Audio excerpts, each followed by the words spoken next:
All right, so organizational psychology is a bit different than abnormal psychology in the sense that abnormal psychology had sections like diagnostic criteria and scales. Then you had the second section, that is explanations. Then you had the third section, that is treatments. In organizational psychology, your sections are not divided accordingly. They're kind of divided by approaches, as in some theories of motivation, for example, in this chapter, are going to be humanistic in nature, some are going to be cognitive in nature, some are going to be behavioral in nature. So like they are divided by approaches. Same thing with leadership, behavioral approaches to leadership. So like it's every single chapter in organizational psychology is divided according to the approaches to explain the topic at hand. We have motivation as being the first chapter. So our first section is going to comprise of three theories. So like think of it this way, that in organizational psychology you're going to have three sections, and every single section is going to have three theories inside it. So like one chapter would comprise of roughly around nine theories. So the hard part is for you guys is to exactly remember which theorist was from which approach and what did he say. If you mix up your theories, you're going to have a very difficult time doing organizational psychology. So you need to, like, when you take notes or whatever, you need to organize your notes in a manner that is easy to identify who said what. All right, so as I said, three approaches to psychology. So we're going to start off with the humanistic approach. It's not exactly written in Cambridge, such as humanistic approach. It's written something else. Need theories of motivation. That's like the first subsection. Need theories of motivation. Why do we call it humanistic approach? Well, basically, every single theorist that we're going to study in this section, three of them, McKellen, Aldafer, and Maslow, they all came from a school of thought perspective, a type of psychology that is known as humanistic psychology. And all three guys believe the same thing, whether it's Maslow, Aldafer, or McKellen, that every person has the potential to be the best version of themselves. Like if you go in front of Maslow, and Maslow or all the other guys would believe that you can be the best version of yourself, and that ability is innate, is not taught to you. You already have it. It's inside you. You just need to fulfill it. So humanistic psychology is comprised of that. Not thinking, not behavior, just being the best version of yourself. So first of all, in the first humanistic psychology or need theories of motivation, we have Maslow. So Maslow is his name, and he gave a theory called like hierarchy of needs. Now Maslow's hierarchy of need has five steps, as you can see in the diagram, but it got upgraded into later like eight-step diagram. So like if you just remember the basic one, it's gonna be fine. But if you want to remember the other one as well, that's gonna be fine as well. Both of the things are going to be asked in exams, but your main focus is going to be on the old theory. But knowing the new theory does not harm as well. So, what did Maslow say about motivation? All right. Secondly, organizational psychology is going to be challenging for you guys in the sense that, see, abnormal psychology, we study depression, right? And you guys can relate with depression because sadness, everyone experiences it. Health psychology, you guys would experience the same thing, but can kind of relate the same thing because you all have been to doctors. Organizational psychology is a bit difficult because students have not have that, don't have that organizational exposure. They don't go to companies, they have never worked, maybe internships, but it does not come close. So you guys kind of have to like link everything as to how does every single theory apply in a company setting. We're gonna do this by practice so that you guys can do it naturally, but that's gonna be your main challenge as to linking theories with the organizational setup that you guys are not familiar with. All right, so Maslow. In organizational psychology, in this chapter, we're going to explain needs. First, Maslow hierarchy of needs. Maslow says that there are five steps in the hierarchy of needs. So we start from the bottom here, from physiological, and we go all the way up to self-actualization. And we need to do all these steps. You cannot skip a step. You have to do every single step to get to self-actualization. All right. So basically, Maslow says that physiological needs are the ones that you need to stay alive. Your food is physiological need, right? Uh, so anything that you do to like keep yourself alive, that's your physiological need. Now think of it this way: Maslow says that physiological needs will always come first. Other needs will come later on. If you don't have physiological needs, you will not look towards other needs. Your main focus would be physiological needs. So in a company setting, right? If your employees don't get physiological needs met, as in they don't get enough to survive, as in you're paying them less money and they can't buy food to keep themselves alive. So even if your company looks good, has like a nice interior design, right?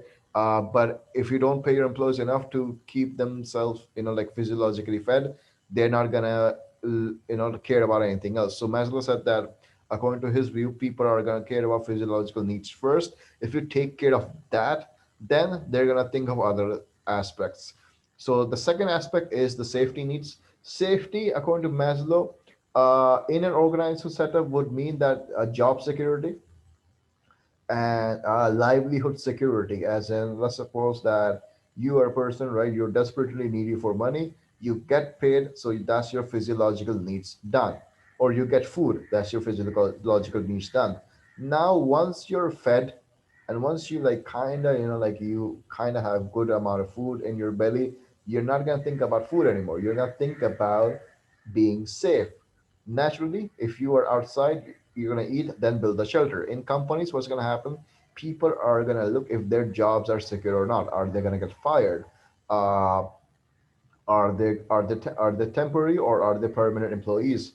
Also, nowadays people might even also look as if their lives are worth the risk that they're performing in their job. Let's suppose we talk about a security guard, right? Physiological needs, he gets paid. But what about safety? If the security guard feels that, like I stand outside a bank, but I'm not given any weapons, I just stand outside without any weapons, I'm given a stick. So security guard will feel that his safety needs are not met.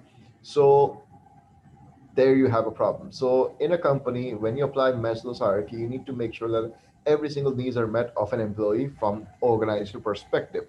I hope the first two are clear. Safety, what does it mean? Physiological, what does it mean? And how do you relate into an organizational setup? Okay. All right. All right, so now let's suppose that give physiological needs are met, safety needs are met. Now, according to Maslow, you're gonna care about making friends, making connections, making people, making bonding, because you are a social animal. You need to socialize. So in a company, let's suppose your employees are well paid, and like there's no danger of lives, and everyone's jobs are safe. Now what are they're gonna do? Now they're gonna seek to make friends, and I think that's what you did in school as well. First of all, like when you came in school, you first of all made sure you were safe, then you made friends. So like if you feel safe, then you're gonna make friends, you're gonna make connections. If you make connections, after that, what's gonna happen? Then you're gonna work on your self-esteem, increasing your self-worth, increasing your self-confidence, increasing your prestige. In an organization setup, how does it happen? Well, a person, after he makes friends, he might look for promotion, right? He might do something to like get recognized in the company. He might put in extra effort, he might do something extra, he might work on a side project, meet deadlines, whatever. So he would think about esteem on the fourth level, not before belongingness. So last, you have self-actualization. Now, self-actualization is where we wanted to be in the first place. Self-actualization is basically being the best version of yourself. Maslow said that if we all want to get there, but first we had to go through all these levels. But our end goal is this: everyone wants to get through self actualization, but not many get there. People are still working on it, they're still struggling to be the best version of themselves. So, how would an employee in an organization setup be kind of coming under self actualization? Think of it this way: let's suppose he takes trainings, right? He goes to programs, he learns some new skill so that he can perform his job well, so that he can be the best version of himself. He's continually improving. and that's self-actualization in a concept in organizational psychology. So basically, paying your employees physiological, safety, keeping them safe, livelihood secure, love and belonging, like making sure employees get to know each other, have a good time, have friends, esteem, like employees kind of getting recognized for their efforts, and self-actualization, employees kind of increasing their skill set through trainings and whatnot. And this is what Maslow said. Later on, what happened? It got upgraded. We still have physiological needs as number one. We still have safety needs, belonging, and esteem where they are. Nothing has changed. New needs have come in between. Cognitive needs, that's a new one. So in new upgraded version of Maslow's theory, employees need to increase will have a need to increase their knowledge as well. So that's cognitive needs. Aesthetics. Let's suppose everything's done. You know what you need to know, and you're recognized. You have friends. You have safety, and you have money coming in. Now you're gonna look towards aesthetic, as in you're gonna kind of want to make your office fancy. You won't make your office fancy if you don't have money, but you're if you have everything else. Now, according to Maslow after cognitive, you're gonna make your office fancy. You have seen people kind of trying to decorate the table by putting stickers, posters, something inspiring on the side by thumbprint. So that's aesthetic needs in action. Self-actualization that we have discussed.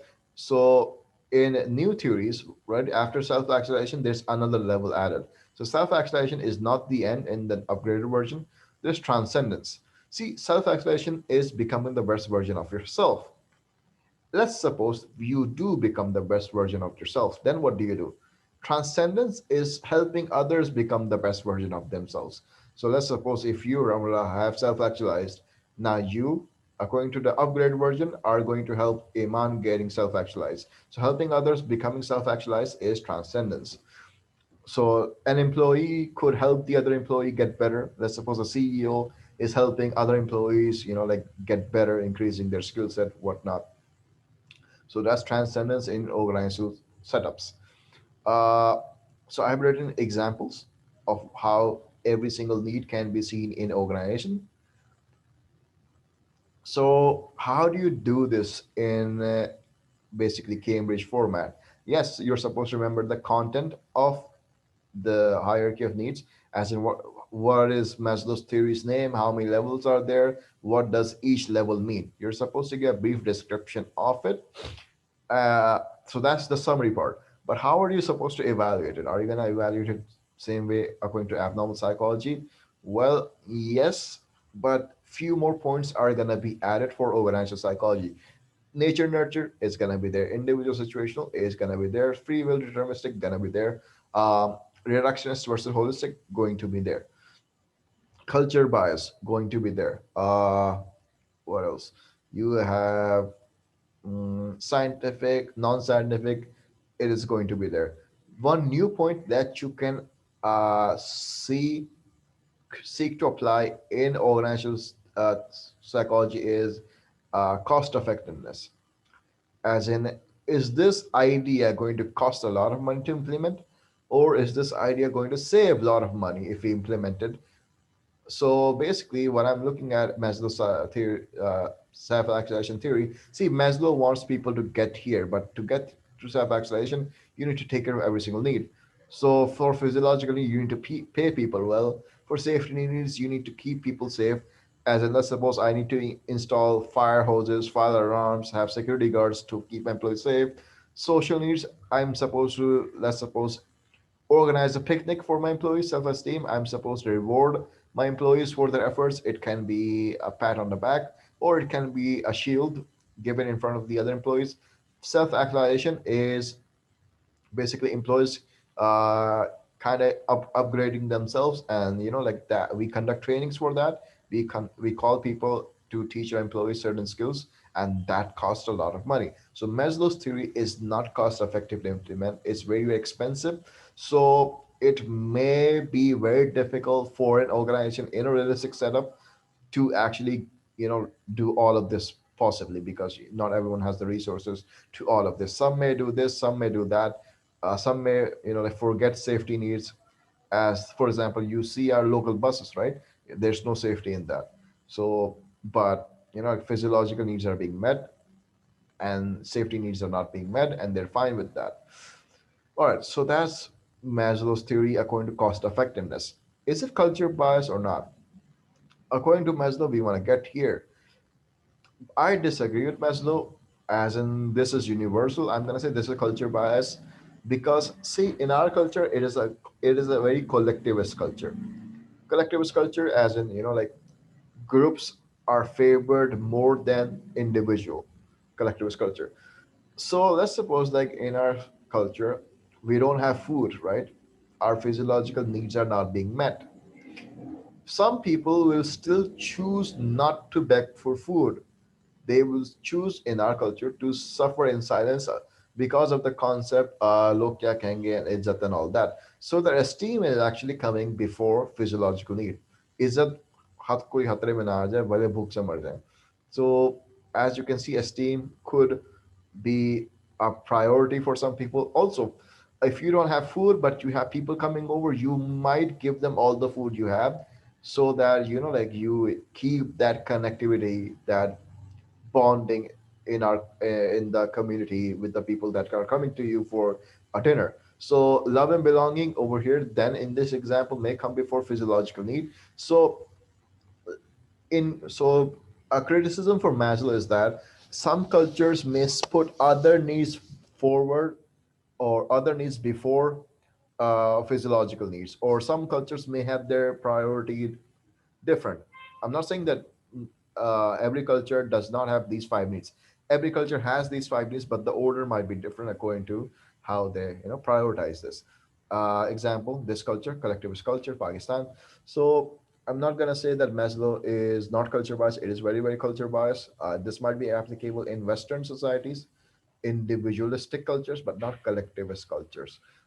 Nature nurture, as I said, Maslow and all his all the two guys that we're going to study in this section believe that you all have the ability to reach towards self-actualization, and that is innate. So by that logic, Maslow is not nurture, it's nature, because it is naturally inside you. You have this ability inside you to self-actualize naturally. No one has given it to you, no one has taught it to you. So that based on that logic, it is nature, not nurture. It is deterministic or free will.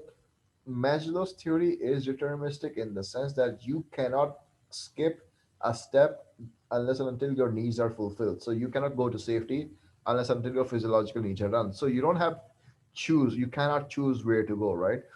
You have to fulfill one need, then you can go to the other hierarchy step. So it's not in your control. So I'm gonna say that's deterministic.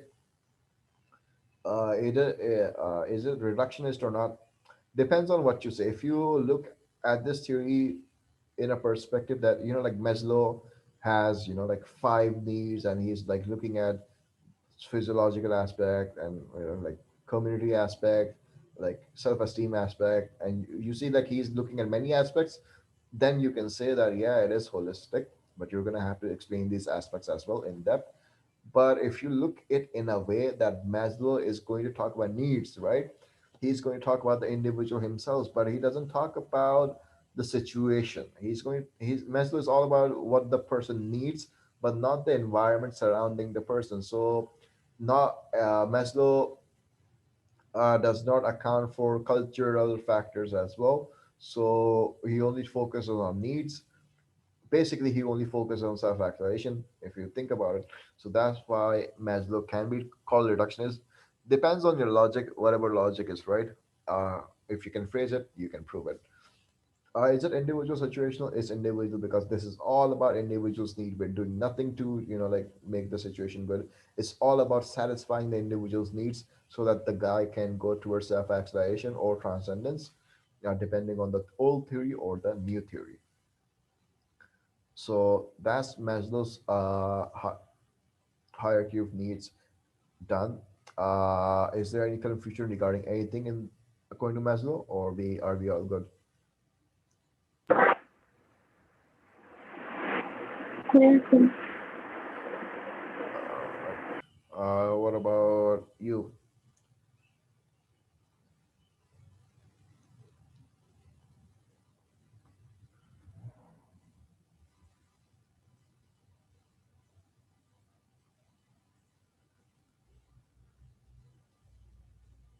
Can I repeat the cost effectiveness one?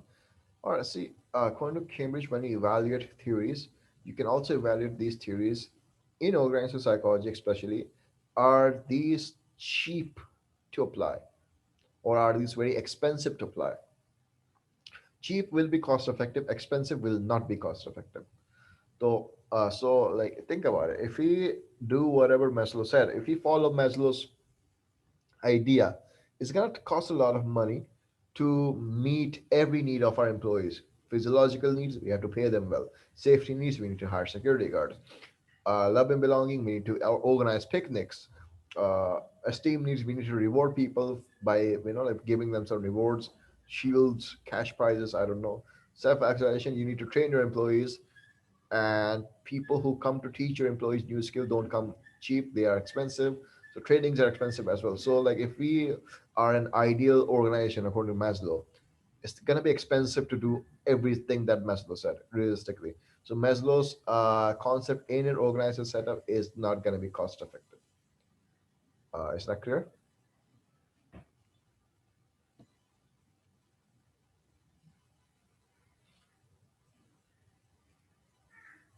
All right. All right, so we're gonna move to our second theorist in the humanistic approach, but you guys don't call it the humanistic approach in your Cambridge syllabus. You guys call it the need theories of motivation. So second new need theorist for motivation is gonna be Alderfer. All right, Maslow. All right, this is Maslow's summary. You can read it when I send you the slide. See, Maslow's hierarchy of need, right? Um, you can argue that Maslow is kind of subjective because like there's no way science can prove that because this is an idea, it's a concept, it's not an experiment, it's a concept given by Maslow, right? So theory is a concept, and basically, how can you say that this is subjective? Because you're gonna see two more theorists talk about the same thing in another manner, and if the same thing can be told in another manner, obviously then that's subjective, because objective things are told in one singular manner. There's no different versions of it, right? So Maslow is subjective, and therefore you can say that he did not have any experiments to prove his data, uh, but he did kind of do a very, very, very, very, very unofficial rough survey type thing that you guys can say that this proves as Maslow having some research evidence. What's the research evidence? Well, basically, what he did was like people were in an organization were asked what how many sorry what needs are met and what needs are not met. So let's suppose people were given these five needs chart. So they were told these five needs, and people were supposed to say what needs are met and what not met. So think of it this way: the higher the needs are on the pyramid, the more difficult it will be to fulfill them, right? Because they're higher up, they require a lot of work, and not everyone has the resources to get them. Let's suppose not everyone would feel safe, right? Not everyone will feel they have connections, because the needs that go higher up are difficult to attain and take time to attain. So if we ask people what needs are met and what not met, and if most of the people's physiological needs are met, but not everyone's self-actualization needs are met, it would mean that Maslow was right, because if everyone's self-actualization was met, it would mean that self-actualization came first. But because self-actualization comes last, not everyone will have self-actualization done. Not everyone will have esteem done.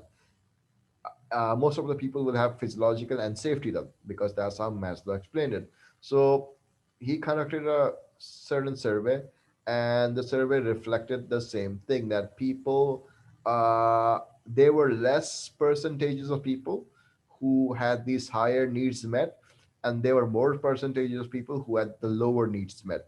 So this kind of proves that Maslow's hierarchy of need theory is kind of somewhat right, because it has kind of some research evidence. Why am I telling you this?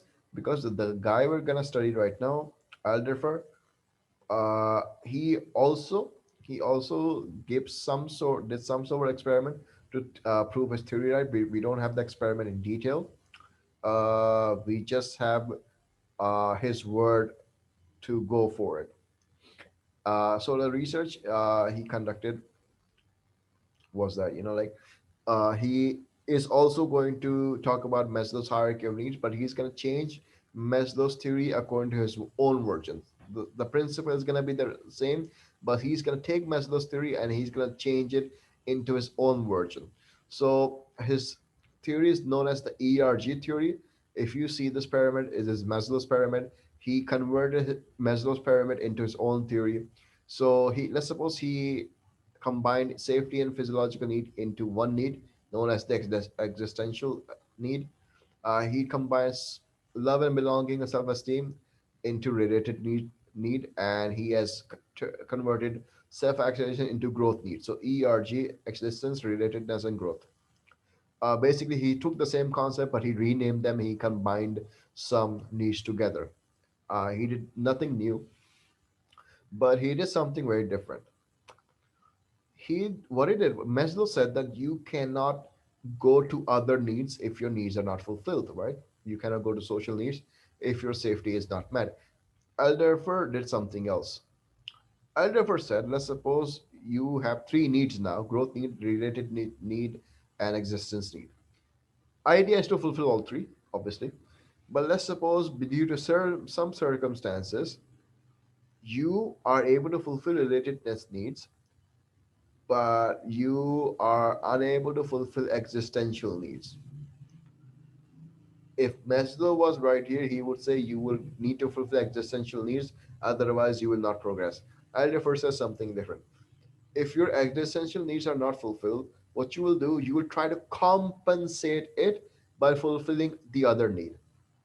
अगर ये नहीं हो रहा मैं दूसरा वाला कर देता हूँ सो कोई ना कोई नीड तो फुलफिल हो जाए सो एल्डरफर इज काइंड ऑफ फ्लेक्सिबल अगर ये नहीं हो रहा तो बंदा क्या करे कुछ और चीज करेगा सो if you think about it this also makes sense because in companies not everyone will make friends, right? Like we want to make friends, but let's suppose there's some person who cannot make friends. So what will they do? Are they still gonna try to make friends, or are they gonna concentrate their efforts on something else? So they might compensate by doing something else. I have a question. Yes. Can you repeat? Kind of confused. All right. Repeating from the beginning, I'll defer.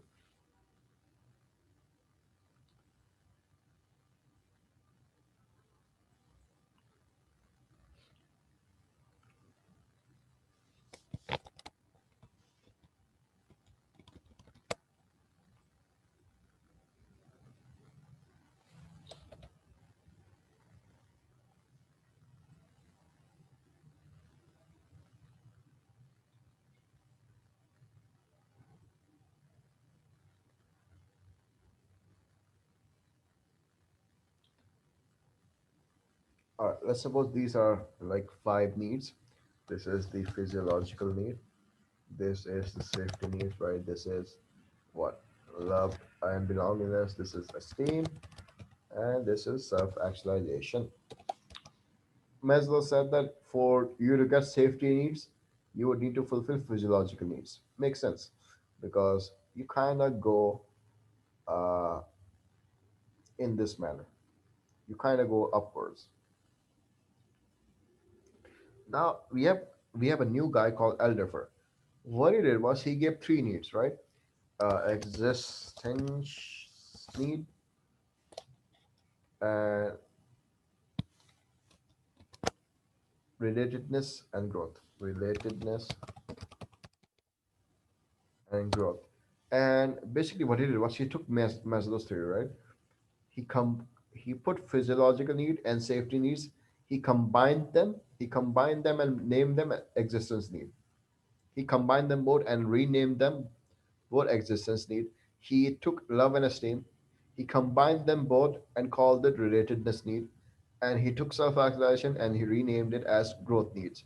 So that's the first thing that's different about him. He kind of combined the hierarchy of needs together to form three needs. So Maslow has five steps. He has three components. That's number one difference. Number two, he kind of combined two needs together and he renamed them. Maslow did not. Maslow explained everything as individually. So now you know what relatedness, existence, and growth needs actually are comprised of. He says something else. See, according to Maslow, we will not be able to do safety needs unless until physiological needs are not met. Alderfer does not say that. Alderfer said that these needs are not in any particular order. Alderfer said, you can try to fulfill all these three needs at once, doesn't matter. You can try to fulfill these two needs at once, doesn't matter. Alderfer, what he's saying is, let's suppose in a realistic setup, in your organization, your existence needs are met, as in you are paid well, right? And like your job is secure, so your existence needs are met. But let's suppose you cannot make friends because you are from out of town, so no one is friends with you in the company, and basically because no one is friends with you, they don't want to recognize your efforts. So your related needs are not met. So what do you do? If Maslow was here, he would say you need to fulfill this, then you will go on to growth needs. Alderfer says something else. He would say if a person cannot fulfill one need, what they're gonna do, are not gonna keep focusing on that. They're gonna compensate it by fulfilling some other need in place of that. So the person then, instead of making friends, will then may focus their energy on attaining growth need, so that he can compensate for not having relatedness need. So Alderfer said, if a person cannot have one need fulfilled, he may turn to the other need and fulfill that to compensate for the lack of the other need that is not fulfilled. Maslow does not say that. Maslow makes it compulsory to fulfill all the needs. Alderfer does not say that. Alderfer is kind of chill. Alderfer is kind of flexible. It is shown by this diagram because you can see these arrows are going back and forth. So like you can change your needs whenever you want. It's not necessary to fulfill them in any order. You can fulfill them however you like them to fulfill them. So that's the difference between ERG and Maslow. Maslow hierarchy, ERG is not hierarchy. Maslow deterministic, you cannot choose your own needs. Alderfer, you can choose your own need according to the compensation wala concept. Maslow has five steps. ERG kind of reduced it into three components. So there's that. Is that understood? Mhm. All right.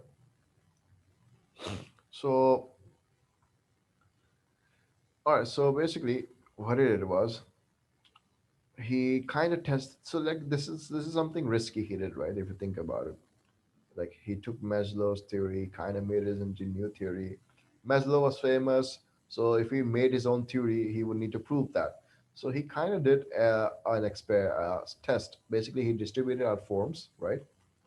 And basically, he had 110 employees, and basically, he gave them questionnaires to fill it out. So he gave 110 employees questionnaires to fulfill.